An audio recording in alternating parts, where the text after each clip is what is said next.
Olá pessoal, bom dia, boa tarde, boa noite. Aquele velho ditado que eu não sei quando é que vocês vão ver esse episódio pelo YouTube ou ouvir pelos canais de podcast. Sejam todos e todas bem-vindas ao episódio número 40, o nosso último episódio da temporada sobre Covid, na temporada 2, né? Porque a temporada 1 foi em 2020. Então, conforme prometido, estamos aqui a gravar este episódio. Vou olhar aqui os dados, é isso mesmo. Chegamos à marca que eu tanto falei, né, que seria ali por volta de 70 e poucos por cento de vacinados aqui no estado do Ceará. E aí caminhamos nesse rumo e é chegado o momento de encerrar a série de análises, né, que começou aqui em abril de 2020 a pedido de alguns colegas, né? Vale lembrar que antes de eu fazer esse canal já existia, eu divulgava aqui alguns vídeos sobre psicologia e tirando dúvidas de algumas pessoas para colegas meus que pediam em algumas disciplinas da graduação. Deixei quieto aí, depois resolvi reativar com o pedido para falar sobre divulgação científica da Covid, métodos, essas coisas, tentando trazer aqui as informações mais sérias e apuradas possíveis, né, a respeito de epidemias, saúde pública, saúde coletiva e essa pegada, né, mas nesse sentido. E aí é chegar no momento de encerrar esse ciclo, né? Não porque a pandemia acabou, porque pelas decisões equivocadas, né, politicamente equivocadas tomadas por governantes, ainda teremos que conviver com essa brincadeira por algum tempo. Tempo esse que eu julgo que talvez seja mais um ano e meio, né? Não com aquela mesma proporção catastrófica da tragédia, mas sim é um vírus que vai ficar entre nós um bocado de tempo ainda, muito semelhante às cepas de vírus da gripe e outros vírus que precisaram ser incorporados no Sistema Nacional de Imunizações para que haja imunização periódica da população. Mas a pandemia nos deixa muitos aprendizados. Eu também aprendi muito, eu tive que pesquisar muita coisa para elaborar esses episódios. Também aprendi um bocado e reaprendi um monte de coisa. Então, para fins gerais, o canal cumpriu a sua missão sobre este tema, né? Até aqui muito bem, com a devida humildade, né? Que não é um canal profissional de YouTube, é só um canal de divulgação científica de rigor, que é o que eu chamo. E aí sempre tem uns probleminhas técnicos, o negócio trava aqui, os passarinhos gritam ali fora, as crianças do condomínio. Aí. Então rola esse movimento raiz aqui. Pois bem, e aí hoje vamos encerrar. Depois eu vou dedicar-me, como eu prometi para vocês aqui, para algumas pessoas que me conhecem, dialogam comigo nesse sentido, de escrever o livro, um e-book, né, sobre uma análise geral do que foi e o que está sendo esta pandemia, né, erros e acertos aí de todas as partes, e o que é que ficou de aprendizado, né? O que é uma epidemia de larga escala na modernidade, né? Isso nunca teve do jeito que teve agora, não. É uma coisa única na história da humanidade. Nós estamos vivendo a história viva, pulsante, né? Depois vamos ter muita história para contar para os que virão depois de nós, né? Assim, do ponto de vista geracional. Então é isso. Se você tem interesse em ver os outros episódios, sempre tem uma bolinha aqui em cima, né? No YouTube dá pra ver o episódio 39 e todos os outros. A gente foi melhorando aí na medida do possível. E no episódio de hoje fazer um balanço geral de como é que estão as coisas. Dar um panorama aí sobre essa nova variante. Tá todo mundo com medo, né? Como é que vai ser e tal. Tudo depende, né? Depende. Tem camadas de... como é que a gente chama? Para estabelecer alguns cenários, né? Eu sempre penso nos piores porque, via de regra, não tenho muita esperança de que os políticos e políticas, né, que ocupam os espaços de poder, usem a razão como critério de tomada de decisão. Então, às vezes é a conveniência, a emoção ou a tentativa e erro, né? É o que tem sido visto aí ao longo dos tempos. Mas eu vou dizer mais pra frente quais são os cenários que eu estou conseguindo ver, né? E aí fica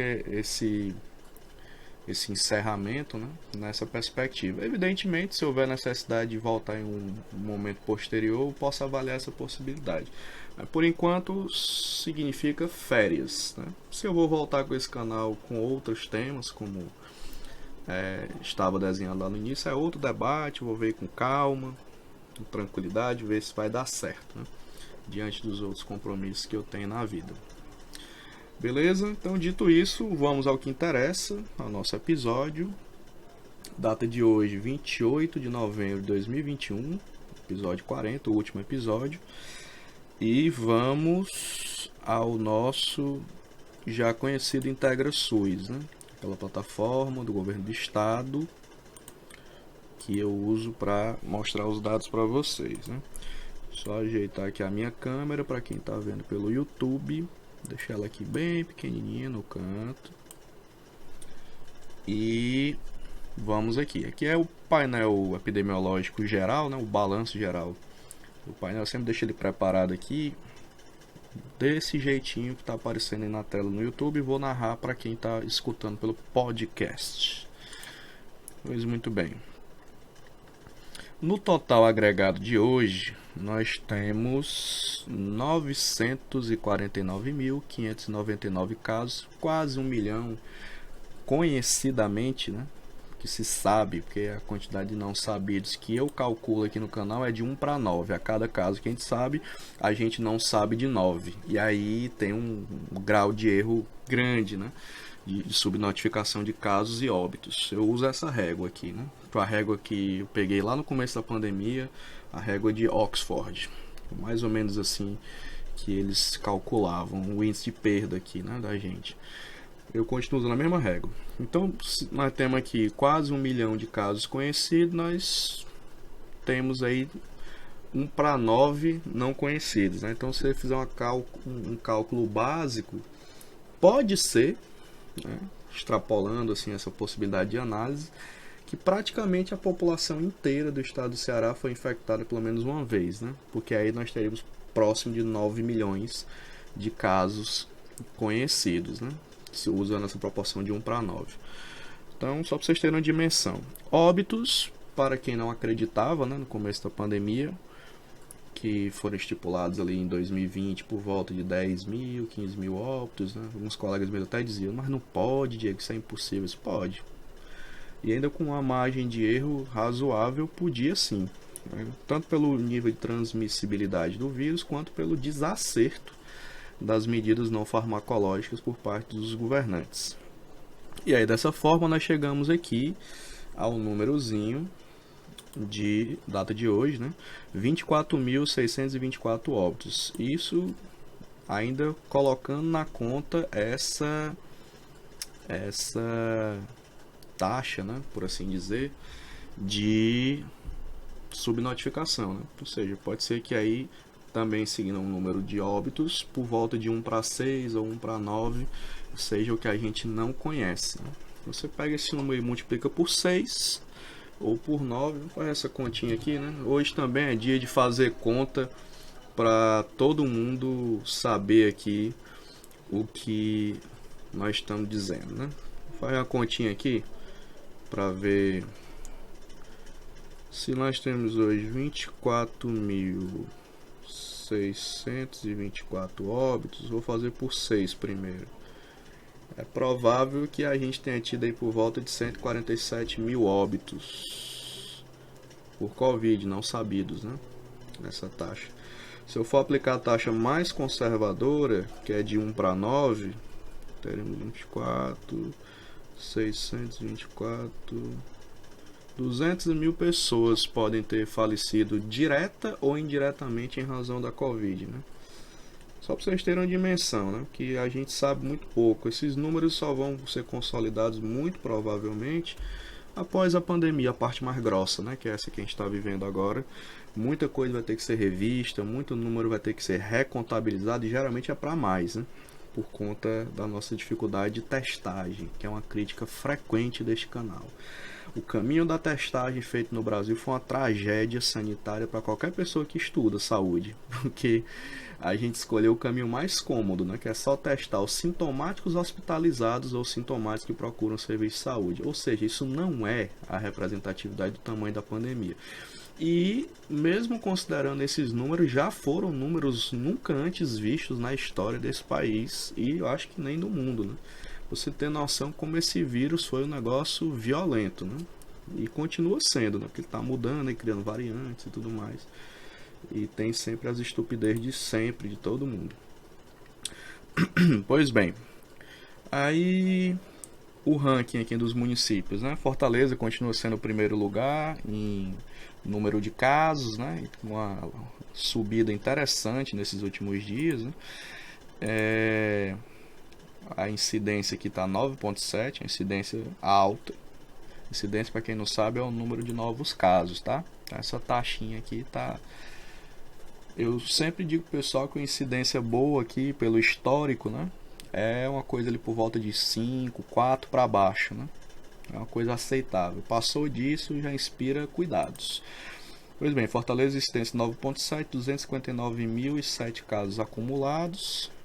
Juazeiro do Norte, segundo lugar, com incidência de 11,3, 31.204 casos acumulados. Sobral em terceiro lugar. Os maiores municípios de economia e população, né? Estão terminando aqui esse canal entre os 3 primeiros, conforme mostrava, com exceção de Juazeiro, que os números não faziam sentido no começo da pandemia, devia ter uma falha grave de testagem. São os 3 que estão terminando aqui o ranking, né? Entre os municípios com mais gente infectada e provavelmente, proporcionalmente falando, mais óbitos, né? Depois região metropolitana Caucaia, incidência 6,2, 22.657 casos. Maracanaú 9,5 de incidência, 21.736 casos. Aí desce de novo, né, lá para o sul. Crato com 13,4, incidência aqui fora de controle, igual a de Sobral. 17.829 casos acumulados. Crateús, que depois que entrou aqui no top 10 nunca mais saiu, incidência 17,6, completamente sem controle, quantidade de novos casos, né? E 13.251 casos acumulados. Iguatu também sempre esteve aqui no top 10, 11,8 de incidência, 12.139 casos acumulados. E a gente termina aqui com Maranguape e Russas, né? Maranguape com 9,1 de incidência, 11.814 casos acumulados. E Russas, 13,9 de incidência, também altíssima, 10.889 casos, certo? Então, só para você ter noção, no balanço geral, esse ranking, vou até baixar aqui, dos municípios mudou muito pouco. Foi mais ou menos esse cenário aqui durante de outubro de 2020 para cá, mais ou menos isso. Pouquíssimas variações aqui, em termos de casos e óbitos, né? Pois bem, então agora vamos ao segundo indicador, que sempre mostramos aqui, que é o famosíssimo velocímetro das taxas de internação. No episódio passado a gente mostrou que estava um nível muito bom, né? Tudo abaixo de 50%. É importante fazer sempre um alerta aqui, né? Olhar a pandemia só por taxa de hospitalização é um erro, né? Porque o leito é importante, salva a vida das pessoas e é um indicador importante, mas o indicador ouro é teste. Teste sintomático, não sintomático. Hospitalizado é gente sintomática, né? Então, eu só pego uma parte da pandemia. Aí o que acontece? Eu já dei uma variaçãozinha aqui para pior, né? Tava tudo abaixo de 50, aqui o UTI já tá 58,33. Enfermaria tá na média, é isso mesmo, 24,56. Se as previsões sérias estiverem corretas, a terceira barra quarta onda, porque a gente nem teve terceira onda direito aqui no Brasil, uma onda sobrepõe a outra, né? Sempre assim, desde a segunda onda. Ao que tudo indica, nós teremos, se essa nova variante for realmente tão contaminante quanto a Delta, só que a Delta não fez muito estrago, graças à cobertura vacinal que andou rápido, né? Aqui, talvez a gente tenha uma taxa de ocupação alta de enfermaria, né? Pessoas vacinadas ou não vacinadas passando mal, né? Mas não significa que vai precisar de todo o aparato de UTI. Essa parte vai continuar sendo a minoria. Parece, pelo que os números mostram e o cenário também, que esse será o nosso futuro, né? Vamos ficar ali sempre com o serviço hospitalar com outras demandas e mais a Covid, ou seja, permanentemente estressado, né? O serviço hospitalar. Urgência e emergência. E aí nós vamos ter que pensar num pacto social e federativo para o futuro sobre isso, porque essa carga da Covid ela não vai embora cedo, ao que parece. Né? Nós ainda vamos passar 1 ano e meio a 2 anos tendo que lidar com ela, estressando o nosso sistema de saúde, entre idas e vindas. E o sistema preventivo, né, principalmente o Programa Nacional de Imunizações, vai ter que ser robusto, muito forte, e vamos ter que dar um jeito de produzir vacina nesse país. Né? Porque ficar só comprando vai chegar a um limite que nós não vamos conseguir fazer isso. E aí a medida mais promissora é o Instituto Butantan com a fabricação da Butanvac, né, que é aquela que utiliza a tecnologia do ovo, que é bem mais barata, é usada inclusive para as vacinas da gripe. Aí sim eu vejo um cenário mais bonito, né? Porque nós vamos ter autonomia de vacina sem ficar nesse pinga-pinga de acaba a vacina uma semana, volta na outra, e todos os municípios estão passando por isso ainda, né? Ah, foi pior, deu uma melhorada, depois piora de novo, porque fica nessa comédia de que a vacina não é nossa, né? A gente está comprando vacina de fora, mas não está produzindo. Até a da Fiocruz com a AstraZeneca tem uns entraves aqui a acolá e também para, falta, depois volta e fica nessa, né? Então, o cenário possível é a gente ainda ter algum estresse, porque esse estresse hospitalar não existia, tá? Antes, síndromes gripais nunca ocupou de forma significativa tanto o nosso sistema hospitalar. Né? Aí vamos ter síndrome gripal, Covid e outras coisas. Tudo ao mesmo tempo, né? Esse é o nosso futuro breve. E aí vai ser um desafio, né? Fica mais ainda notório e necessário que se elejam pessoas comprometidas com a saúde. Se eu encontrar um vereador, um deputado, ano que vem no eleitoral, né? Presidente, governador, deputados aí, cheio de promessas. O ser humano vier com a história de privatizar o SUS, né? Não tiver na carteira de propostas dele aumento de rede, né? Investimento em vacina, não vote nessa pessoa não. Né? Porque vocês viram onde é que nós vamos parar quando você elege pessoas que não têm a menor noção, e pode ser pior, né? Não só não ter noção, é ainda ser negacionista, né, dos fatos científicos, quando essas pessoas estão com o poder na mão. Né? E essas pessoas matam, né, coletividades por ou falta de ação ou ação equivocada. Então, isso daqui é um cenário claro. Né? Isso vai existir. E o SUS, o velho SUS, vai continuar sendo extremamente necessário para garantir que a gente passe menos mal. Precisa melhorar? Precisa. Precisa fazer críticas justas? Precisa. Ajustas, né? As críticas injustas o SUS não precisa. Precisa de apoio e de dinheiro. Dinheiro para melhorar. Então esse é o cenário hospitalar de hoje, né? Vamos lá. Você pode olhar aqui pelo seu município, você já sabe disso, né? Você que acompanha o canal. Vamos agora ao próximo indicador, que é o nosso querido número de vacinados, né? Que eu vou olhar aqui hoje pelo cenário epidemiológico, vou olhar para uma aba diferente, que eu acho que ela está menos desatualizada. Aí dá para ter uma noção do que nós temos, né? E o negócio aqui é meio pesado, a internet também não ajuda, mas com muita paciência a gente chega lá. Está aqui, é o vacinômetro. Deixa eu abrir ele aqui. Os dados gerais, né? Estaduais. Aqui a data de atualização está 22 de novembro, hoje é de 28, né? Tem um delayzinho aí de alguns dias, mas serve para a gente ter uma noção geral de como é que estão as coisas, tá?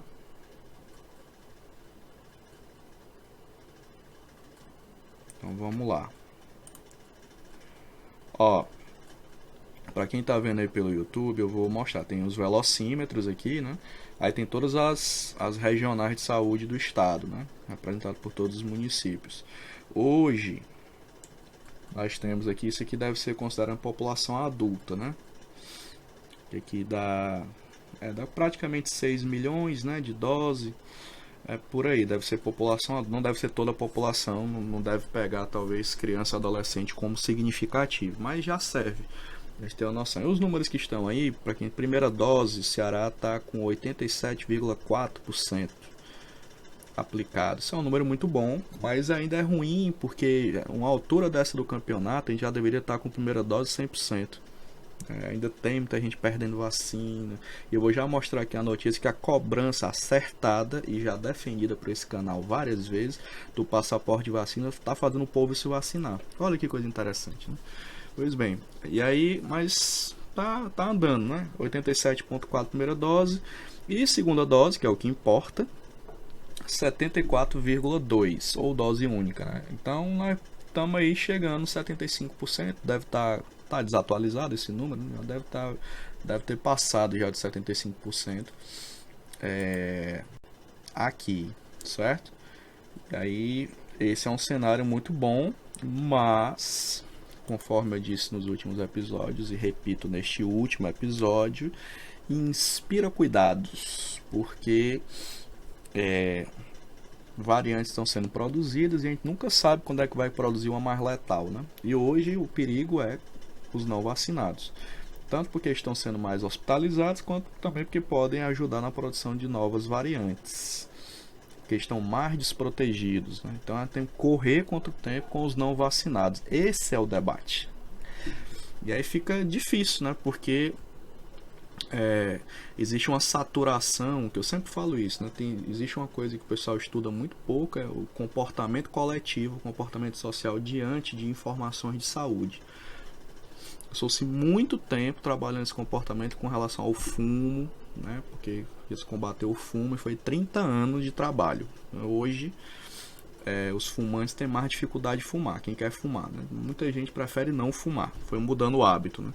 A mesma coisa a vacina. A vacina a gente tem um histórico aqui muito bom de adesão, mas tem diminuído, porque as pessoas não estão sendo incentivadas a cuidar desse aspecto há muito tempo. Isso não é só do atual governo, tá? Vem de governos anteriores.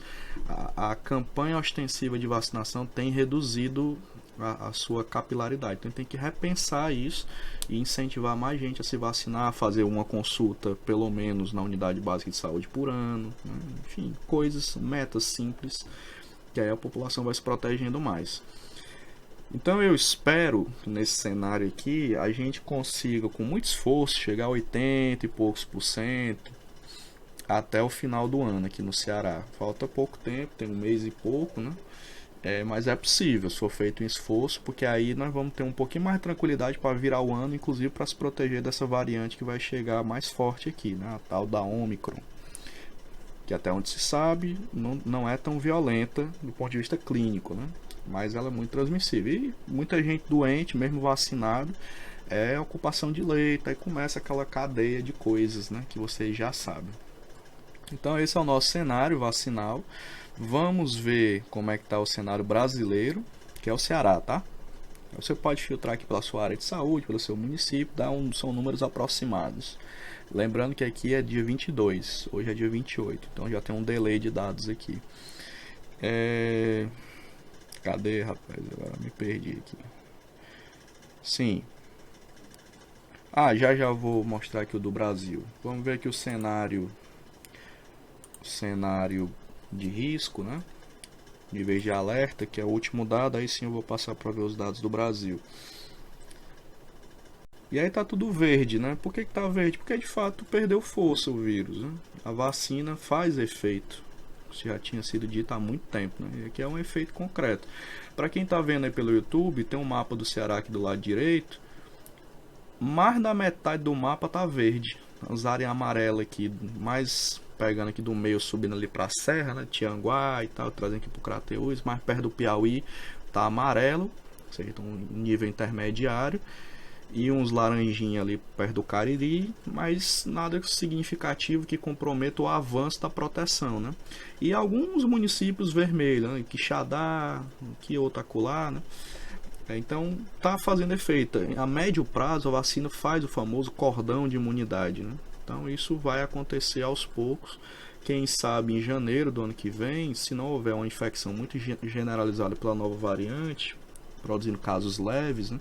A gente tenha o verde quase no estado todo. Aí nós podemos falar de forma técnica em vencer a pandemia, certo?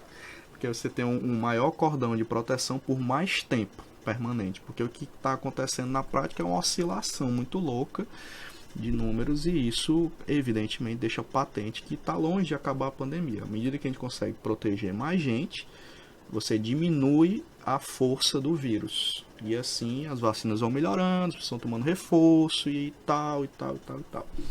E a geopolítica da vacina, já foi falado aqui, né? Os americanos jogam vacina no lixo todo dia e não doam para a África, e aí isso tem consequências, né? Essa Omicron talvez seja só a primeira variante produzida pela não proteção de uma parte da população mundial, né? Então os governadores que tanto lutaram, né, para proteger os seus estados e às vezes até doavam vacina para outro estado, né? A mesma coisa tem que acontecer com os países, né? Você tem que doar o excedente logo, e se possível até comprar para outros países. Isso vai ser um cenário que vai ter que ser discutido de forma séria ano que vem. Senão não acaba. A pandemia não perde força no mundo. Aí fica sempre uma nova variante, depois vem outra e o inferno continua até não se acabar nunca mais. Certo? Então esse é o cenário. E aí no Brasil, agora sim, vamos lá. Deixa eu tirar aqui o IntegraSUS e trazer o Our World in Data, que a gente sempre olha aqui lá dos ingleses, né? Os dados confirmados aqui é o vacinômetro mundial, com algum delay de informação, mas serve para a gente ter uma noção. Está aparecendo aí na tela para quem está vendo no YouTube, e eu vou narrar aqui para quem tá pelo podcast. Em primeiro lugar, lembra que esse verde escuro é a galera 2 doses, né? Completamente vacinada. A maioria dos países aqui, vocês podem ver, tá tudo verde escuro, né? Então significa que a vacina tá avançando no mundo, né? Mas ainda de forma muito desigual. Mas vamos ver aqui. Em primeiro lugar, sumi aqui. Emirados Árabes Unidos, depois Singapura, depois Cuba, terceiro lugar. Quarto lugar, Portugal. Quinto, Chile. 6, China. 7, Camboja. 8, Coreia do Sul. 9, Espanha. 10, Canadá. 11, Japão. 12, Uruguai. 13, Itália. 14, França. 15, Brasil. O Brasil está nessa 15ª posição faz um tempo. Ele sobe ali, vai para 13, volta para 15, fica nessa. A gente meio que estacionou, porque a vacinação perdeu um pouco de força aqui. Isso é claro em todas as capitais, né? Muita repescagem pro pessoal ir, muita gente ainda atrás de primeira dose. Aí tem a confusão da terceira dose, que já estão dando terceira dose pro pessoal, mas está faltando segunda dose em outros. Tem uma certa bagunça na distribuição de doses. Isso acontece no Brasil, acontece no mundo também. A OMS, inclusive, é contra acertadamente a terceira dose antes que se dê a segunda para a maior parte das pessoas. Depois a gente faria o debate da terceira dose. Só que cada país foi fazendo o seu, e aí ficou, cada um faz do jeito que quer, né? E a resposta mundial fica comprometida. Mas esse é o cenário onde nós estamos, né? Se você parar para pensar, aqui, a gente está na frente do Reino Unido, a gente está na frente da Alemanha, a gente está na frente dos Estados Unidos. Nós passamos esses países em vacinação, o que era esperado, porque o SUS tem um dos maiores estruturas de vacinação do mundo. Então, na verdade, eu esperava que a gente tivesse melhor, mais lá para cima. Não tivesse entre os 10 primeiros que mais vacinam, porque estrutura para isso nós temos, profissionais para isso nós temos, e uma cultura de vacinação também nós temos. O problema é que isso foi sendo desmontado ao longo do tempo, e quando a gente mais precisa, no meio de uma pandemia, tem que ficar dando murro em ponta de faca, pedindo as pessoas para se vacinarem, né? E ainda discutindo se vai fazer passaporte de vacina, se não vai, se isso é cerceamento da liberdade individual. Minha gente, me poupe, né? Liberdade individual tem limite, né? E o limite é a liberdade coletiva, né? Das pessoas poderem existir. Então, seu direito individual acaba aí, né? Quando começa o direito coletivo. Só que a alopração das pessoas chegou no nível de descolamento da realidade tão grande que isso virou debate, né? Será que tem que pedir passaporte de vacina de quem vem de fora? Claro que tem, todo país pede, é só aqui que é essa bagunça, ninguém pede nada, né? E aí fica com esse debatezinho chato, que não vai para lugar nenhum, e a gente recebendo variante e a pandemia piorando. Muito simples, né? Por falar, e aí tá aqui os dados, né? Já falei aqui para vocês, e por falar em variantes, e caminhando aqui para o nosso final, notícia já tá aí do G1, festas e eventos estão proibidos no Natal e o Réveillon no Ceará, segundo o governador Camilo Santana. O Camilo não é besta, né? Ele tá vendo que o cenário vai dar uma apertadinha agora e fica difícil você sustentar o discurso de festa de massa, né? Mas os estádios, pelo menos aqui no Ceará o protocolo é até bonitinho, né? Eles estão cobrando mesmo os cartões de vacina nos estádios. Lá no Rio de Janeiro é que é uma bagunça, né? O negócio sempre foi, né? E aí, mas entre o público de estádio e o público de rua tem uma diferença grande, né? Só quem não foi é quem não sabe. Então, o pessoal está com medo, né, de liberar a festa de rua, porque quando você libera tem um efeito dobrado, né? As pessoas fazem mais do que o que está permitido. Não liberar, pode ser que tenha gente que faça clandestino? Pode, mas a maioria tem não feito, né? Então, existe um efeito que a gente já mostrou aqui nesse canal, inclusive com estudos científicos, o efeito do impacto da fala de quem tem autoridade de falar, né? Então, quanto mais conservador for a pessoa nesse sentido aqui, desincentiva as pessoas a fazerem aglomerações. E as pessoas todo mundo pergunta no WhatsApp, e o carnaval? Eu não faço a menor ideia, porque isso vai depender de quantos por cento da população a gente vai conseguir chegar lá em janeiro. Gostaria que fosse mais de 80%, 90% no país, né? Poderia até cogitar fazer um carnaval com maior segurança, mas eu não sei. Isso depende literalmente da vacina, né? Quanto mais gente a gente conseguir vacinar, mais a gente pode ter esperança em ter festa de rua daquelas clássicas, né? Com todo mundo se abraçando no meio da rua, aquela comédia que é o carnaval, que legítimo do jeito que tem que ser, né? E eu defendo que ainda assim é pra galera estar usando máscara, né? Então, no trajeto, máscara, circulação coletiva, máscara, só tire quando for tomar a sua cachaça, quando você for comer e abraçar os amigos. E ainda assim ande com pessoas que você tem mais convivência. Seria uma estratégia de mitigação, né? Mas tá aí, Natal e Réveillon público não vai ter aqui no Ceará, e várias capitais estão cancelando, né? Mas eu acho que o que vai acontecer é a bagunça da descoordenação nacional. Vai ter lugar que não vai ter lugar que tem. Aí fica aquela bagunça. Pois bem, outra novidade não tão nova assim, né? Tá aqui a notícia, é que a exigência do passaporte vacina aumentou a procura por imunização. E aqui, pelo menos nesse primeiro momento, a maioria dos estabelecimentos estruturados estão pedindo cartão de vacina, né? Que é uma coisa boa. Então, isso tem ajudado nesse primeiro momento. Quanto isso vai durar, não sei, né? Tomara que dure por muito tempo. Que aí você faz com que as pessoas se vacinem, mesmo elas não acreditando na vacina. Eu estou nesse nível que eu nem me interessa mais saber se a pessoa acredita ou não. Vai que ela se vacine, que aí protege o coletivo, certo? Então esse aqui é outro fato interessante, ou seja, confirma-se o óbvio do que a gente já estava falando aqui no canal faz tempo. Tem que ter passaporte de vacina. E a última notícia, para finalizar, a notícia de agora, poucas horas atrás: sintomas da Omicron são leves, segundo o cientista que identificou a variante lá na África do Sul, meio da vigilância genômica. E aí o que eu tenho dito para as pessoas é o seguinte: a gente não sabe quase nada dessa variante, porque a Delta tinha um potencial de contaminação e ainda é a mais contaminante. Mas ela chegou em alguns lugares com cobertura de vacina boa, então não teve tanto efeito assim. Nós temos que saber se essa vacina que nós temos hoje, essa primeira geração de vacina, ainda pode proteger contra essas variantes que estão mudando muito rápido. Isso a gente não sabe.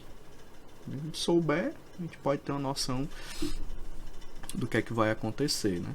Mas a princípio não há motivo para muito pânico. O que me preocupa é que vai aumentar a quantidade de gente contaminada, e gente contaminada passa mal e vai para o hospital. E aí começa a lotar o hospital, e aí começa aquela cadeia de problema que vocês já conhecem, né? Por isso que o discurso do liberou geral, acabou a pandemia, é falso.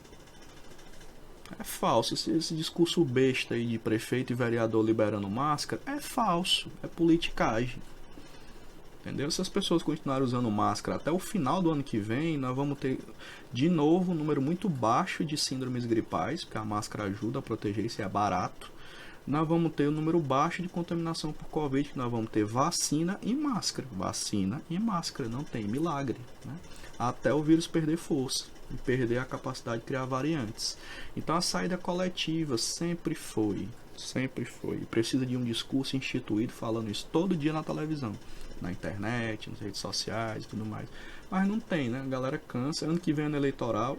A gente já viu ano passado que também foi um ano eleitoral, a comédia que é. Todo mundo esquece tudo, começa a prometer coisas absurdas, esquece que tem pandemia e prejudica o processo de... A gente tá sempre adiando o final, igual a Caverna do Dragão, né? Adiando o final da pandemia porque quando era para resolver, o pessoal vai lá e relaxa demais. Mas é isso, é uma experiência nova, eu tenho essa compreensão, né? Experiência nova para todo mundo e tá todo mundo cansado, né? Todo mundo quer que acabe logo, não importa o que se faça. Mas infelizmente não é assim que funciona. Então é isso. Esses são os recados. Vamos aqui aos finalmente. Ajeitar aqui a minha câmera. E agradecer aí a todo mundo que assistiu, né? O bicho ficou pulando aqui direto. Ajeitar aqui, gente. Pronto, agora sim. Agradecer a todo mundo aí que participou. Quem mandou pedido de pauta pra gente conversar aqui. Quem deu apoio, né? Todo mundo que ajudou nesse processo. Deu força pro canal chegar até aqui. Estamos parando, dá um tempo, né? A palavra é exatamente essa. O canal não vai acabar, não. Não pretendo fazer isso agora. Mas sobre Covid já demos a nossa contribuição para a sociedade. Vou trabalhar no livro. Quando é que o livro vai ficar pronto? Faço a mínima ideia. Quando eu conseguir terminar. Aí pode ser que eu faça um vídeo aqui para lançar. Vai ser gratuito. Eu acho que eu deixei para vender na Amazon. Não sei não, vou ver. Mas será barato. Eu espero. Se for para vender. E... estou aí nas redes sociais, tem o meu Twitter, o meu Instagram, o Facebook, né? Então não é difícil me achar não. Se tiver alguma dúvida eu puder contribuir, estou sempre à disposição, beleza? Mas eu vou tirar umas férias desse negócio de canal, internet, tá um trabalho medonho fazer isso aqui. Eu não sabia quando comecei a fazer, depois foi um arrependimento, porque tem que gravar, editar, postar, não sei o que, é chato, viu? Eu realmente tomei noção que eu não nasci para ser influencer, nem youtuber, e nem quero. Mas só de ter uma equipe fazendo essas coisas pra mim, porque é um saco fazer. Mas é legal produzir conteúdo, isso é uma coisa que eu aprendi nesse canal. Estudar para fazer essas coisas, que é igual dar aula, né? A gente estuda para dar aula, a gente aprende muito, né? E tem sido massa. Então eu espero ter contribuído com esse processo. É o momento de dizer adeus para este tema, provisoriamente, né? Um até logo, quem sabe voltar se eu tiver energia e disposição para outros temas. E mais uma vez, obrigado. Eu não posso dizer até o próximo episódio, porque esse é o último, mas até outras empreitadas aí da vida que a gente se encontra, beleza? Um abraço, se cuidem e sei lá, né? A gente se encontra aí nas esquinas da vida. Valeu, gente. Tchau, tchau.